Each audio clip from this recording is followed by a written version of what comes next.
Spoken label. I haven't thought about flying for a long time. I haven't dreamed of that moment when I was alone above the clouds for a long time. I haven't dreamed of waking up in a room surrounded in blue and green grass for more years than I could dream of remembering. I haven't walked back into the past or scratched on the doors of my origins, where it all came from, since I held up that cape for the last time. Return to Kent Town 10th Year Anniversary Edition is a revised version of Andy N's first poetry book. The book can be purchased from Amazon and it contains numerous additional material. Spoken Label. Hi, it's Andy N from Spoken Label.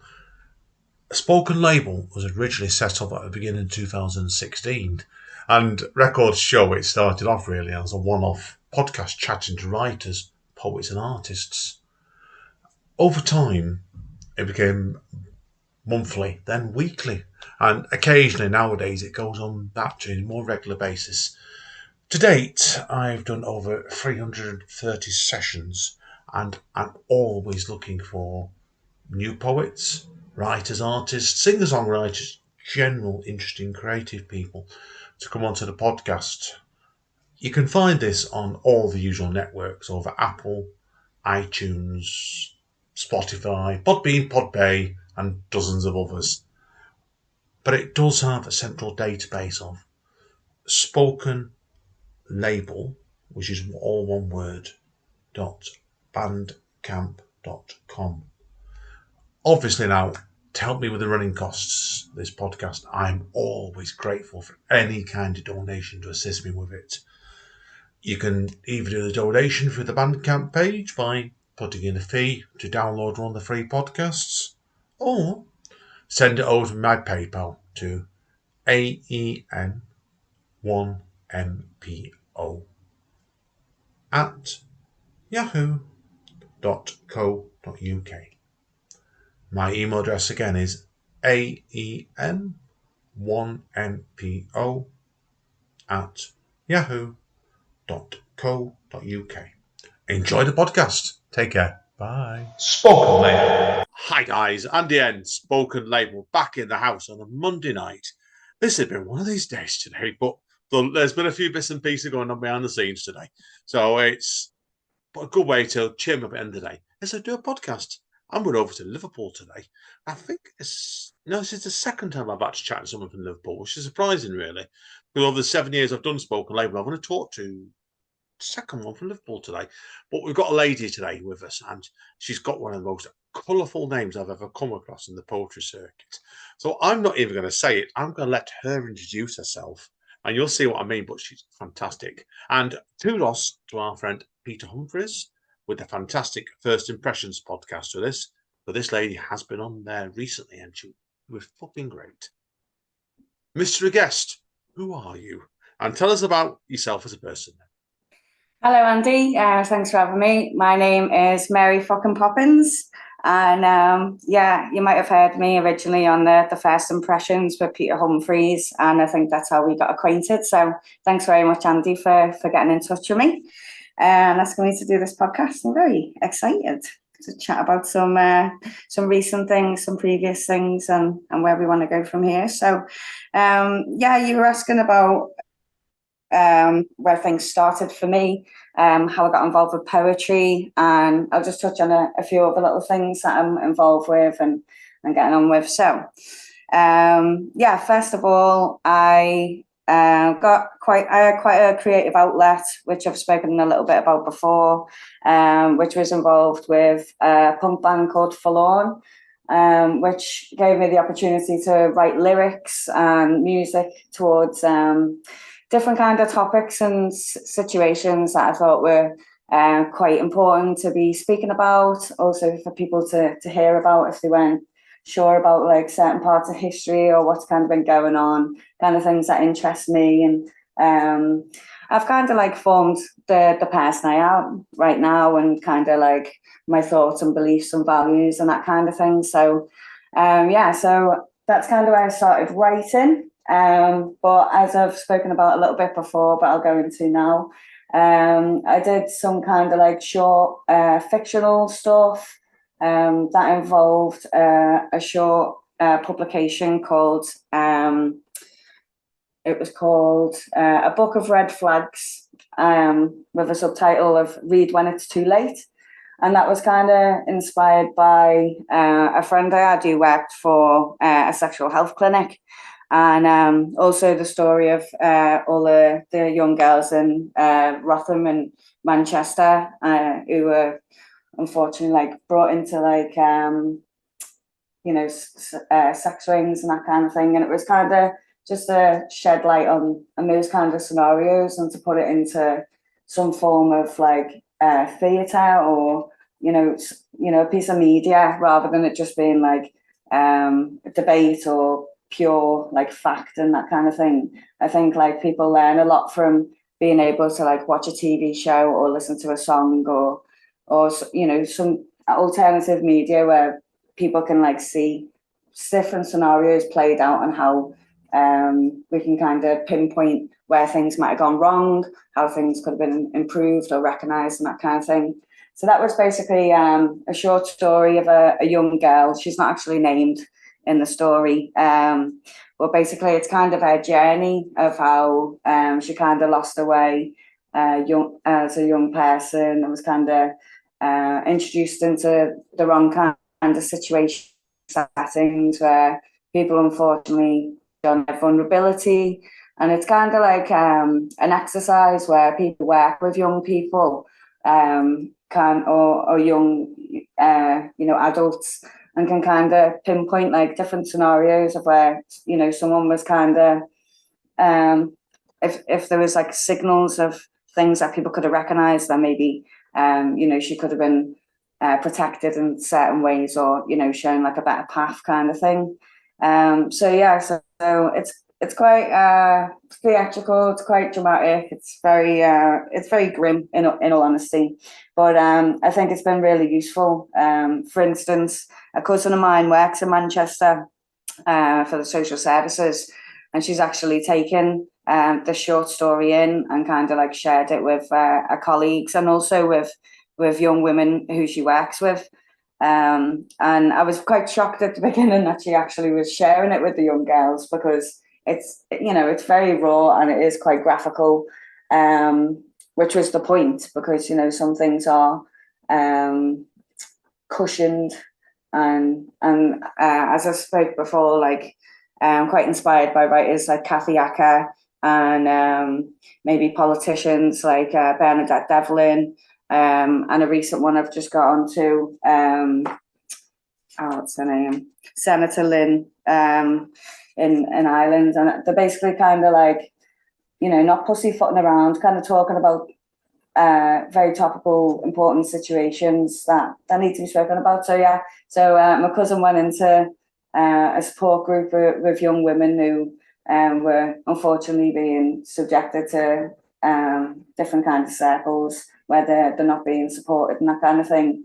And it kind of gave them, from the reflection I got from my cousin on after she read it out, and the young girls were reading it too, I think they kind of felt like they were heard and they were listened to and kind of given a voice. And I think it's important that if people are going to work for and with young people and try and support them, then they've got to kind of be able to really put themselves in their shoes and get their perspective and that kind of thing. So yeah, that's kind of where that came from. That was the first kind of thing I wrote and was published. The first chapter of the short story was published in the Lumpen Journals, which is run by the Working Class Project, and that was probably the first time I was paid to be published, which is very nice. So yeah, it kind of makes you feel like you're quite respected in what you've written, and yeah, that was really nice. That's organised by a guy called Dom Hunter and a few other people. So thanks guys for getting that out. And then I wrote a short one-off publication called Girl Guide, which is basically the same kind of theme. It was a group of young women, friends of mine, older women, who were kind of like trying to pass on information and stories and experiences and hindsight and foresight about just trying to support young women, give them like the tools and knowledge to be able to like kind of safely travel through life and just teach them about things that, if we kind of knew about when we were younger, then we probably could have, found our way a bit better, looked after each other and kind of like navigated through life a little bit safer and easier. So yeah, that was another kind of thing that I wrote, but it wasn't, of course, like just my my writing and experiences. It was a lot of young people supporting each other, and also like and guidance, and a lot of that was also poetry and short stories and that kind of thing.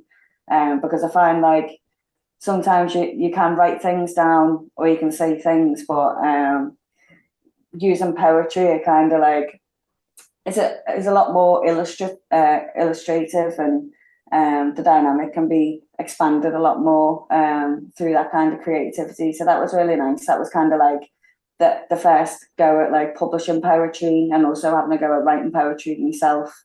So that was really nice.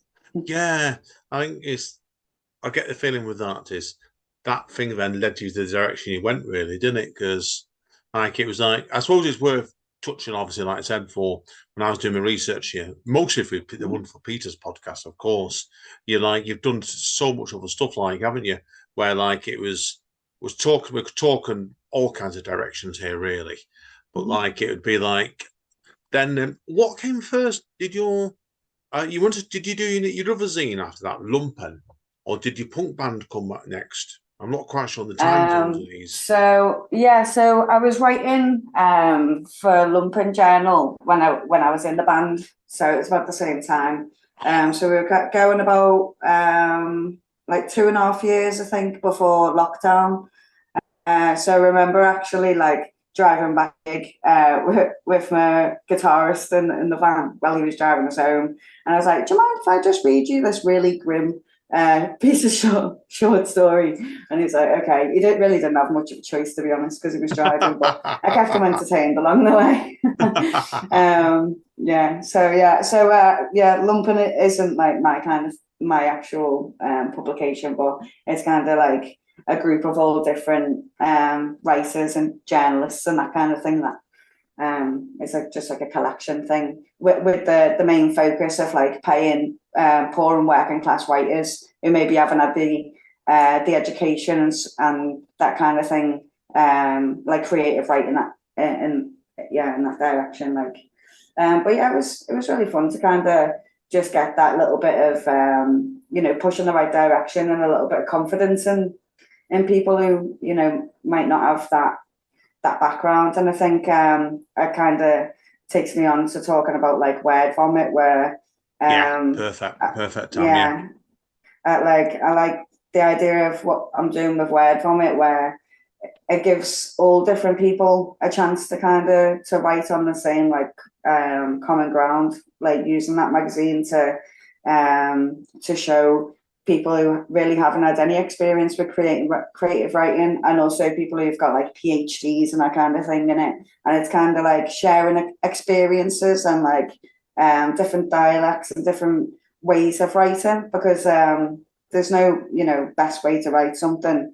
Like things can be really unrecognized, go unknowledged, unwitnessed, and it'd be a shame, really, because that's what I really like about the Lumpen journals, is it kind of shows like a really good variety of different kind of ways of going about writing and talking about things that people find important and they want to share. And it's kind of not just giving a platform to people who have like a really good way at like an education and a really good way of writing things. Or it just gives a lot of variety, and I like that.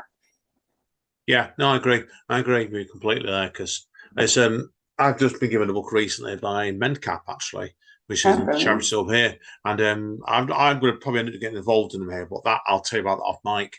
But what they have a number of people there, and this applies to your sort of ethos as well, where like people haven't had the experience of writing, but they've got things they want to say. And I think everybody should be encouraged to do that. Where you can, like, I've been writing all my life, one way or another. Like, I'm always a firm believer that people should be encouraged to write if they've got something they want to say it. Yeah, I agree with you completely with that. Yeah. So, and that's it. Like, the worst tragedy, the words that are left unsaid. A good friend of mine said so. Yeah. Yeah, no, great. I agree with you completely. Now, obviously, there's a few bits and pieces I want to touch on today with you here as well. Obviously, first of all, then, what really made you want to write poetry in the first place? And obviously, first we could talk about your LinkedIn, your music and stuff, but that's a different approach altogether because I've fronted bands before myself. But like it was, have you found out your work's changed over time? Then certainly, since you first started off your band and then afterwards. Yeah, definitely. I'd say when I first started writing poetry, it was very charged with anger and depression. So it was a lot more like prose, like short, snappy sentences, because I was used to writing like hardcore lyrics. It was very like, here's just 2 words that rhyme, but I'm just going to write as much, like, I don't know, just try and get as much down as possible, but straight to the point. Whereas over time, when I've kind of been listening to other writers and speakers, I've kind of like, now that I've kind of cooled off and collected myself and my thoughts, it's been nice to kind of like, stretch things out, like especially listening to spoken word, knowing that everything doesn't have to rhyme or be in like a certain format kind of thing. Like it kind of, I've definitely taken a lot of my poetry and kind of expanded on it and tried to make it a little bit, not specifically prettier within context, but just like a little bit more like illustrative. So I don't feel the need to get straight to the point for you to hear exactly how I feel straight away. And that's it. Like I feel like it's less, less direct and a little bit more like artistic, I suppose. And I use the words mysterious. I think that's a better way of putting it. That's it. Yeah. Yeah, I think sometimes being mysterious, you can lead people in more thinking, which direction are they going here? So yeah, take them on a journey. Yeah, I like that journey definitely. So now, obviously, I want to touch base next, and obviously, because we did touch this briefly at the beginning of this before we go into word vomit and what you're up to at the moment.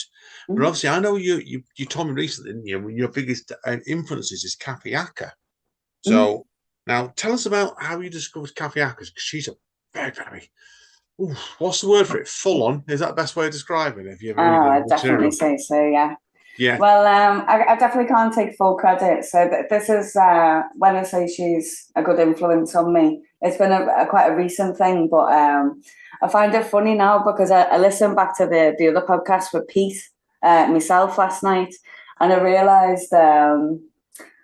So I was inspired by a writer of mine, a friend of mine called Daniel Schultz in Germany. And he's working actually in Cologne University with all her original writings, and she's got a library there of like all the people she was inspired by, and he's kind of like putting together all her thoughts and writings and putting a book together with that. And so he's the kind of one who got me onto her over the last year or so.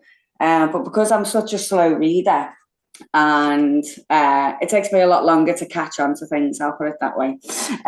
So when I was talking about her last time, I was saying that the way she writes kind of has a lot. It's like kind of written in speech format, so it's not like just a story. It's also like different people speaking and that kind of thing. But now I've kind of like looked into it, delved in even further. I kind of now realise as well that it's all very. It's all stolen. It's all stolen pieces of literature and theatre, mashed together with our own belief. So it's all like plagiarism, which I think is really cool.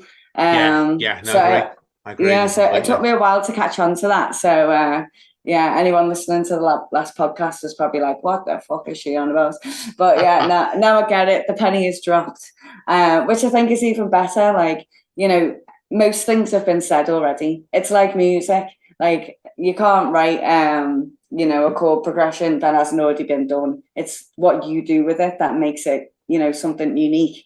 And so I think that's really cool, like mixing things together. So the one I read recently is actually, I think it's parts of Shakespeare's Romeo and Juliet, but she actually talks a lot about bringing thoughts and opinions on like abortion laws and in America, and also like the process that women have to go through because of it.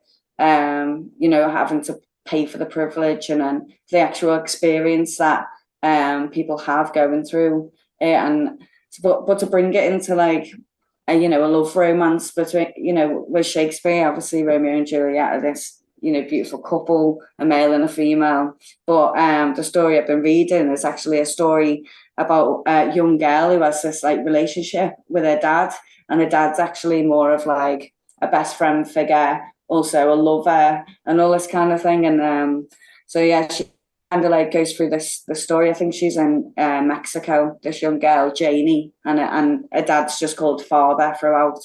And and I just thought it was cool because it's another way of talking about what people go through in such graphic detail, to the point where you can't get what she's saying any other way than how exactly she's trying to say it. But because it is like every word is so graphic and so straight to the point, and that kind of thing. But yeah, she's just also like a really amazing, like detailed writer. I love the way she describes like scenes and scenarios and settings, and makes it really easy for you to understand what's going on in the story. But also throughout this book, I think it's called what's it called? Blood and Guts in High School or something. And then parts of it is like she moves from Mexico into New York, and she's talking about like the kind of friendship group she has, and so that there's more like diary entries and that kind of thing. And then also on different pages you'll get like really interesting drawings and illustrations, and even when she's talking about like a specific setting, she'll even draw that out as well. So what I was actually saying to Daniel is it's really easy for kind of like me to read and understand, because there's so many different ways that she's having these conversations. But also, like being dyslexic, sometimes if I'm reading something and there's not a picture to go halfway through to have a little break and kind of understand what's going on, sometimes it can be a bit difficult for me to get through something like a whole book. So it's nice. It's just giving you so many different ways to kind of understand what she's trying to say and enjoy it. So that's been really nice getting to read stuff. Yeah, I agree. She's very, very fascinating writer indeed. I've got a couple of suggestions I'll give you during the interval, because I know there's a spoken word artist, I think she's in the Netherlands now, originally of America, who was the secretary of William S. Burroughs, and I'm not going to name her on there because I've never met her, but she's tremendous. And there was a playwright, and I forgot her name as well. I think you'd enjoy as well. But I'll get names at half time anyway. So, but yeah, fascinating stuff indeed. Dan, I want to talk obviously. We should really be talking about your debut collection that has just come out as well. All right. We're going to that next, I think. And first of all, then, it's got the great title of "Hop on the Bad Foot and Do the Good Thing." Yeah. Since you've sworn, I can swear now. Where did you get from? Where the fuck did you get that title from? That's excellent. So where'd it come from? I think it's a saying on Austin Powers. So Austin Powers says, hop on the good foot and do the bad thing. So obviously he's talking about sex and that kind of thing. But I kind of stole that. So basically, recently I've just sold my motorbike, and I've just had my push bike stolen as well.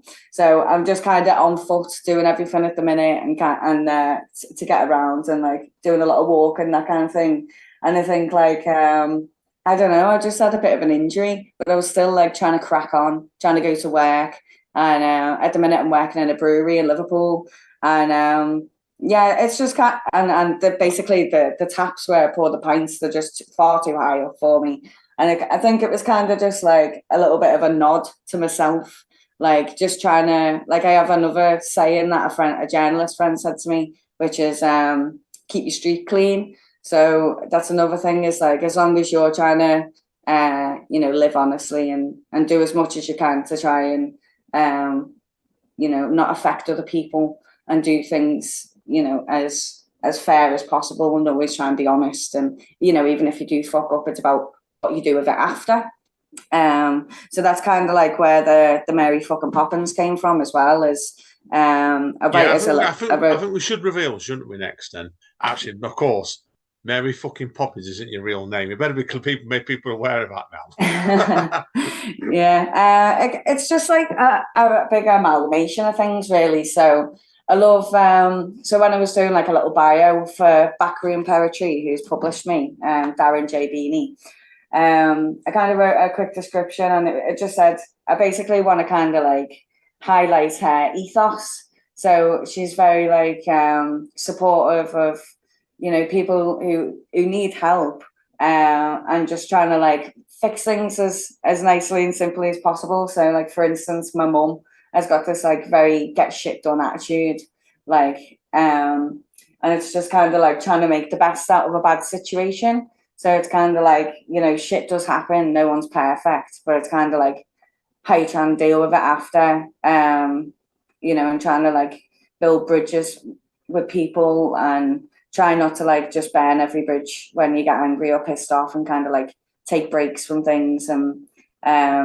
get better in and come back to it and try and resolve things again. So yeah, I just like the way Mary Poppins is like that kind of person who's like, come on, let's get this done, let's get it sorted, like let's tidy the house, you'll feel better, then we can carry on doing the things we need to do. And also at the time when I started writing poetry, I was doing cleaning, so it just kind of like went hand in hand, really. I love how she is with like children and that kind of thing, and for like quite a long time I was a stepmom, so it all just kind of like came together that way, really.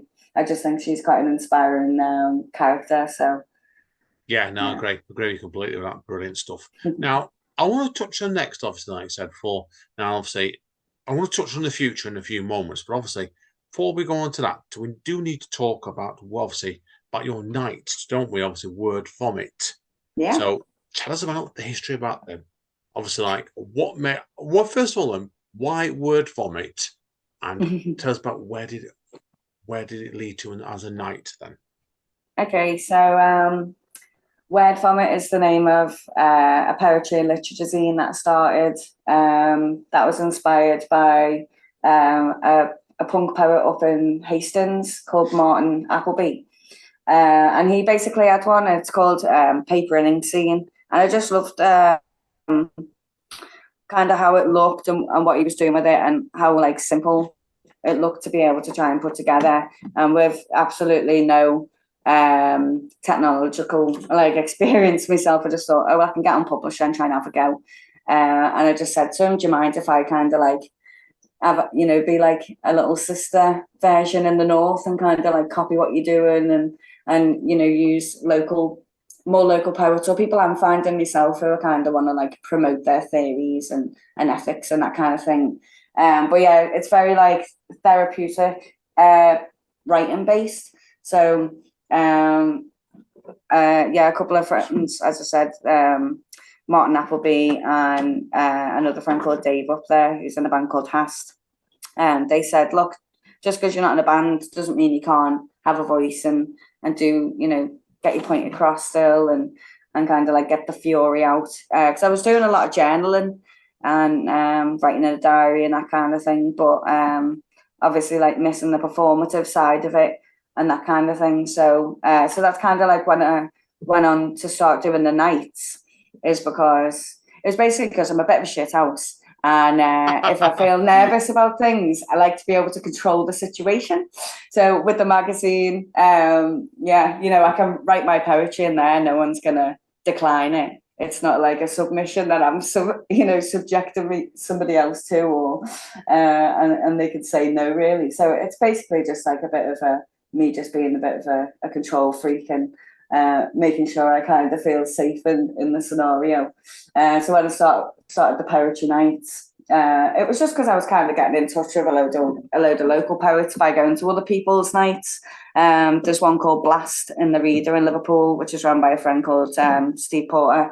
And he kind of like really encouraged me to just have a little bit more confidence in myself and my writing, because he's actually been head of English, like trained in English language and literature in Cambridge. And just because I kind of hadn't had this kind of English literature and language kind of experience, it was nice to be able to go to his night and see what he can really do with things. And I think I love the way he just took the piss out of himself and in his poetry and come across like very vulnerable, and it kind of gave us like this really safe like platform to kind of share how we feel and the way we want to say things and come across. So I kind of wanted to do that basically, just create another space to be able to, give people a platform to talk.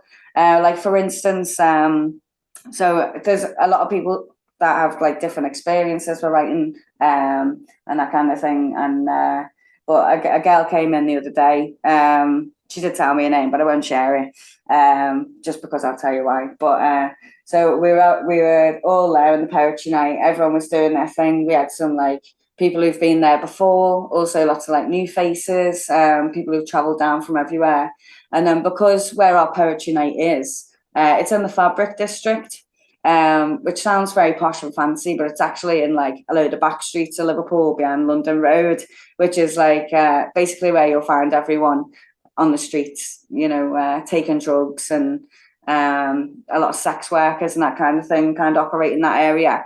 And so some girl comes in off the street as one of my friends, Eve, was performing like a poetry piece. And luckily it was like perfect timing because Eve knows how to work a room and that kind of thing. And so this girl just walks in off the street, absolutely wrecked. And just, wanders in onto the stage and says, I want to do my bit, I want to have a go. And she didn't have a clue what was going on in the room because she wasn't really quite there. But straight away, like another friend of mine just came straight over. Do you want to drink a lemonade? Come on, sit down. You can have your go in a minute. Let's let Eve finish. And then, so like, even though it kind of is like an open mic, I do kind of try and take names to make sure everyone can have a go and it's fair. That's good. But if anyone does just turn up on the night, which we did have a couple that night as well, then they're welcome to share the poetry. But I think like the important thing about this specific scenario is I do want to give voices to people who just feel like they're shut down constantly or don't feel like they have the right vocabulary or dialect or way of saying things that is pretty in principle and that kind of thing. So her just being like really accepted into the space, being given an opportunity to say things where I feel like in a normal setting she's probably shushed a lot and hushed. So everyone just kind of let her do her thing, and she had a good voice as well. She basically just did like a little song and had a little chat about how she's been feeling recently. And I think that's kind of like the space I want to provide. And also it gave people an opportunity to kind of witness and experience something like really human and to be able to like involve themselves in like listening and accepting other kind of experiences of people that they kind of wouldn't be able to put themselves in. And I've no fault of their own, but I think it was just a nice environment, and we kind of got a lot of good feedback that night of the variety of people that shared their poetry. And that's kind of what I'm doing with the magazine. It's like it's not just for poor and working class people. It's not just people who are very literature trained. It's like a common ground for everyone to share their thoughts and beliefs. And just because someone might have a fortunate background or a less fortunate background, everyone has such struggles at the end of the day, and everyone's struggles are completely relevant and just as important as each other. So yeah, Agree completely there.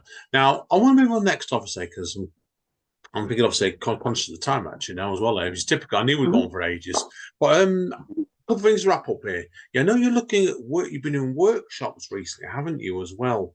So tell us about what you do with your workshops. Okay. So I've only actually done one to Oh, date was it so one? So I far. thought you'd do more now. Yeah. Tell No, us about that one. Tell us about I'm that one, looking man. to do more. It was at the Liverpool Anarchist Book Fair. That was the first one, and I had my friend Eve who helped me with it. And it was basically just it's just like another way of encouraging people to write. So it was a good. So there was lots of workshops going on throughout that day about creating safe spaces and talking about anti-fascism and networking and all that kind of thing. But yeah, it was just a good opportunity where I got given a room to get different people in who might be interested in writing. And kind of like even if it didn't specifically have to be poetry, just an opportunity to start writing thoughts and feelings down, and then hopefully eventually it can come into something a little bit more creative, whether they want to specifically go poetry, it could be art, it could be just anything really, just having like this creative outburst really, and yeah, just having an opportunity to kind of write some thoughts and feelings down.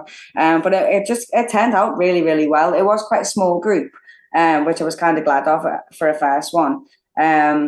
But yeah, so I kind of used the topics that we've published in the magazine so far, which was emotional arousal, which dictionary definition is like feelings of anxiety, fear, anger, why we use these feelings and what we do with them, and how we kind of deal with things after, even though we might have had like a bit of an outburst and that kind of thing. Kind of like channeling back to I don't know, like a normal brainwave, I suppose, trying to like calm down and settle and put thoughts into something a bit more effective, rather than kind of like self-harm in any format. I don't mean such like a technical term. Yeah, in one way or another. So there was emotional arousal, that we've had treachery, we've had disorder. This new issue is sacrifice, which was chosen by a friend of mine who's in recovery, and the next one's going to be upheaval, which is chosen by a friend of mine who has a lot to do with like refugee groups and support networks and that kind of thing.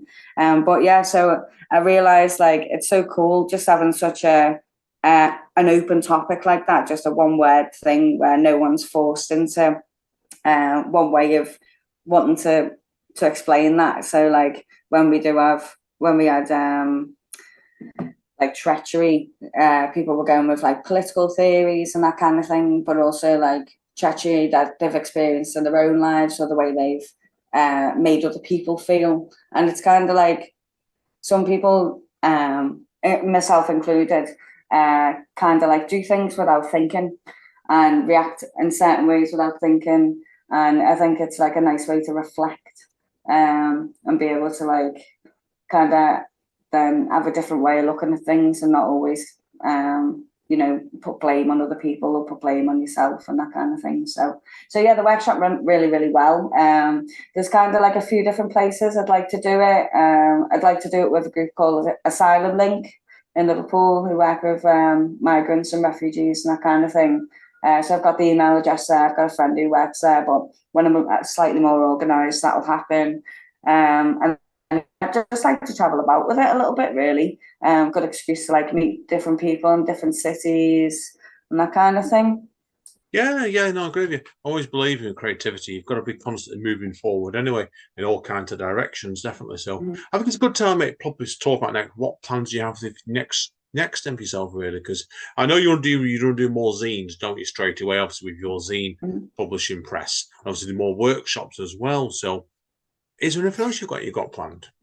Yeah, so obviously the zines are more like a collection, like a collaborative thing of all different writers, whether they be in the UK or anywhere else in Europe or internationally.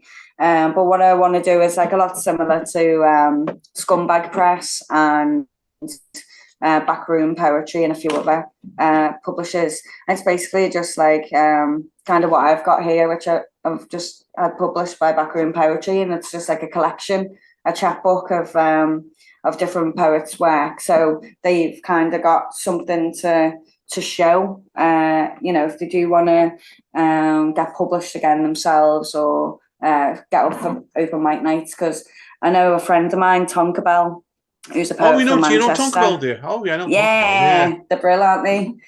Good friend of mine, yeah.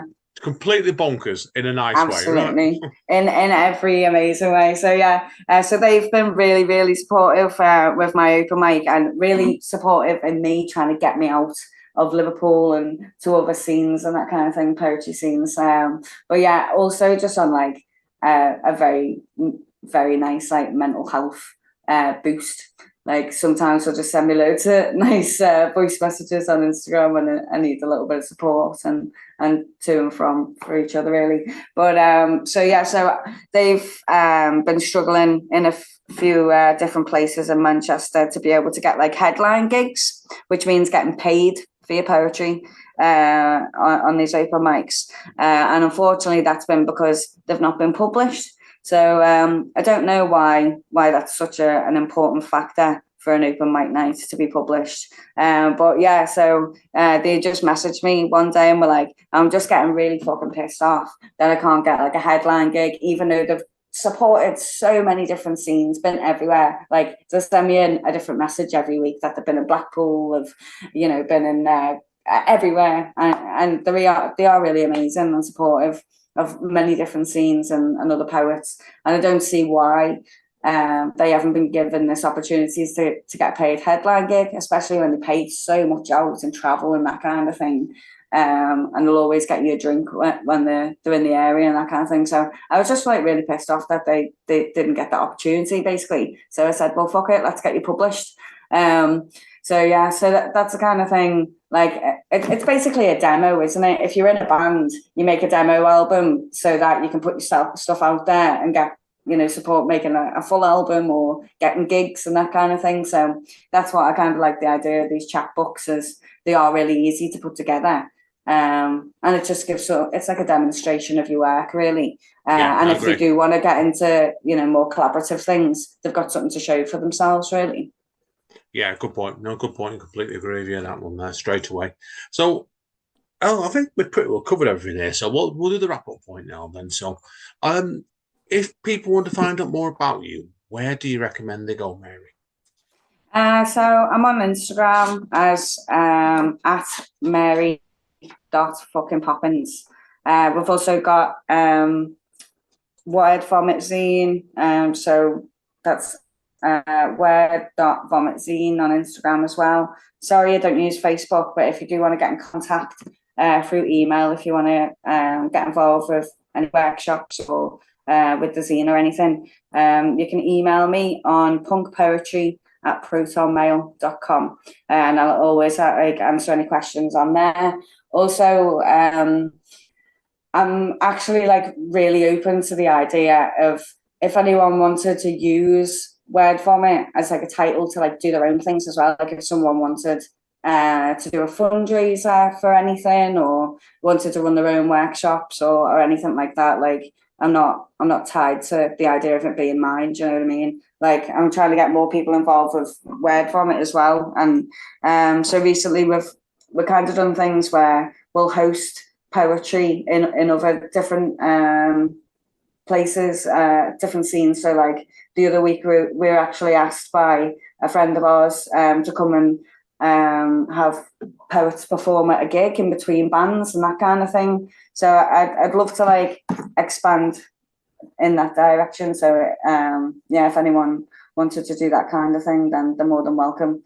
We've got luckily a few friends of mine want to do a tour at the start of next year, so that'd be nice. We're kind of just going to go on a little word vomit tour of loads of different punk poets, especially really Tonkerbell included, and do that kind of thing. Yeah, Perfect. Sounds great to me. What we'll do is we'll wrap up. And good luck for the future with Straight Away Mary's before we carry on. Thanks very much, Andy. What we'll do is we'll wrap up part one. If we want to keep a bit of time for us and poise in the second half for us. But it's a pleasure today. I've really enjoyed this first part. I think we've covered absolute stacks of ground. Yes. I knew we would as well. So hang around, everybody, because we haven't finished yet by any stretch of thoughts. See you all in 2 minutes. Spoken Label. Hi, guys. Andy N, the amazing Mary fucking Poppins. Now, this is shit for brains in time for the moment. Not me, because I forgot to mention something in the first half, didn't I, Mary? So we were talking about was it an anthology on the way? So tell us about this then, this project, and what's caused a delay in this. Okay, so yeah, last time I was talking on First Impressions, I mentioned about like a compilation album that I was going to put out on, what was it called? Oh yeah, so I was going to put out on like a website online, basically, that gives you the opportunity to share music or spoken word and that kind of thing. And basically, I haven't got round to it yet, just because I was going to share half the money with a charity up in South Africa, but sadly, I'm not sure what's going on their side. But we've kind of lost contact over the past like few months. So I'm basically just looking for another charity or organisation. So if anyone wants to get in touch, then I'll gladly have a conversation with anyone who wants to, who needs some funds for any projects that they're involved in. But basically, that's kind of like a collection of all different spoken word artists, poets, and musicians, and that kind of thing, where we've all put our stuff in one place, and we're going to promote it on Bandcamp, which is that's the website. So when I've got a new person that or organisation or group that I know that needs some cash, then we'll get onto that and get it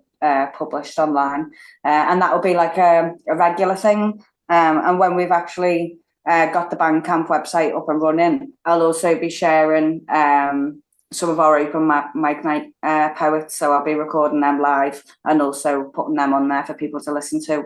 And then if anybody else kind of wants to share their work as like a demonstration of their poetry and that kind of thing, we can also put it on there, and then people can use that to like direct other projects and that kind of thing to their work.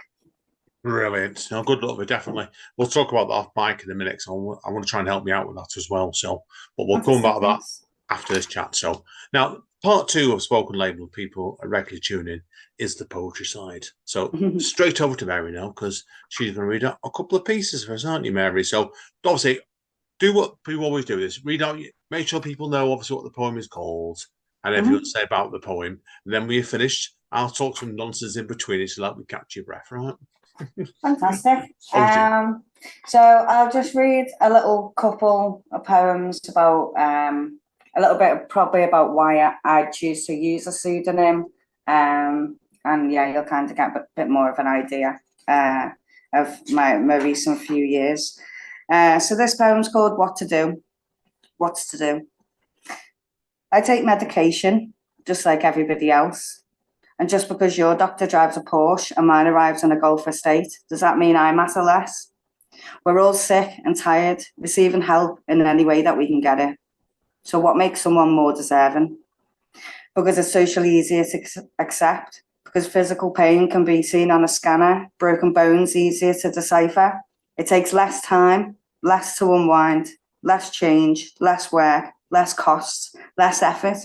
Well, I put effort into everything I do.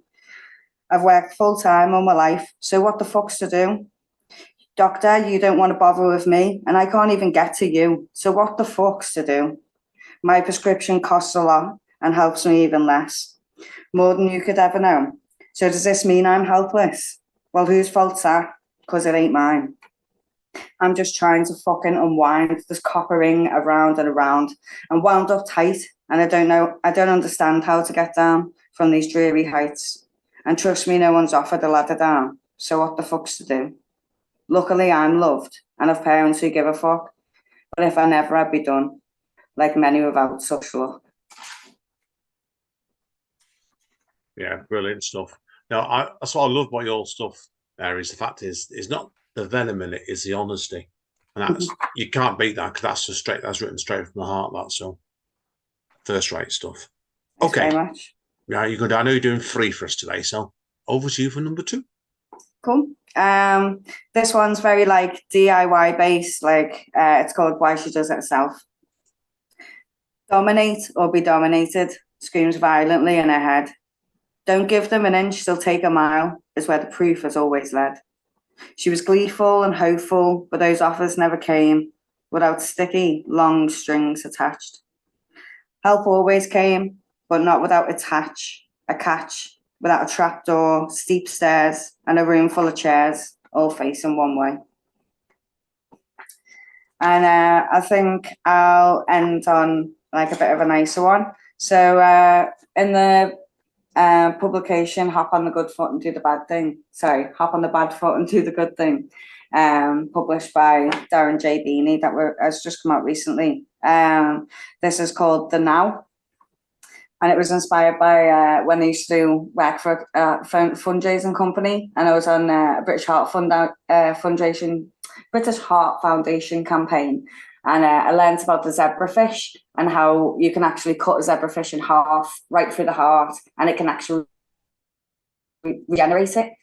So that was kind of what this was inspired by. So it's called The Now. Your taste buds change, and so will you.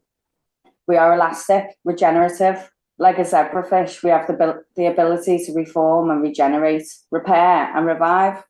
We're fucking alive, and not for long. So get over it, whatever it is. Life is short and time is quick. Don't get caught up hanging on, begrudging, or grappling over the same old things that affected you then, but only is now because we can't let go. Change is usually shit in the moment. Always feels like it comes at the wrong time. Everything hits all at once, comes in 3s, 4s, 5s. I know it feels like it's out of our hands and not in our power.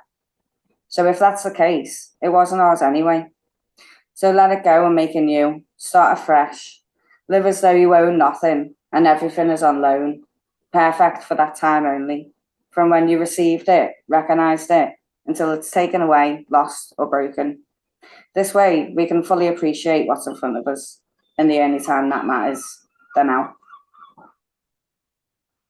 Great stuff. You know what's ironic there is, Mary, the great way to finish off. Did I hear seagulls in the background there? Yeah, it's we live by the seaside, but the River Mersey. Yeah, that's brilliant. I give it that sort of like earthiness at the end by accident. No, but seriously, it didn't distract from the poem. Again, gritty, got to the point in honest, and you can't beat that poetry, don't you? I'm like you in the sense of like I can be very technical, I can be very clever, I've been bothered, but I love the grittiness and I love hearing people say what they want to say. And good luck with your future, definitely with that. So keep in touch. I appreciate that, Andy. I absolutely will do. Yeah, thanks very much. And we'll have to get some of your poetry and word from it. I was going to talk to you about that next, actually. I'd love so. We're going to go. There's a few things I want to talk to you about off mic anyway. So, but it's been a pleasure today, Mary. Okay, so absolutely. Around, we need to talk off mic anyway. So, but anyway, guys and girls, that's it for today from Spoken Label. Thanks everyone for listening. It's been a pleasure, Mary, as well. So, take care, guys and girls. And as Don Callis over it, now it's an Impact Wrestling. It's not. It's AEW nowadays. His saying is, stay safe and stay over. And we'll see you all next time. Spoken Label.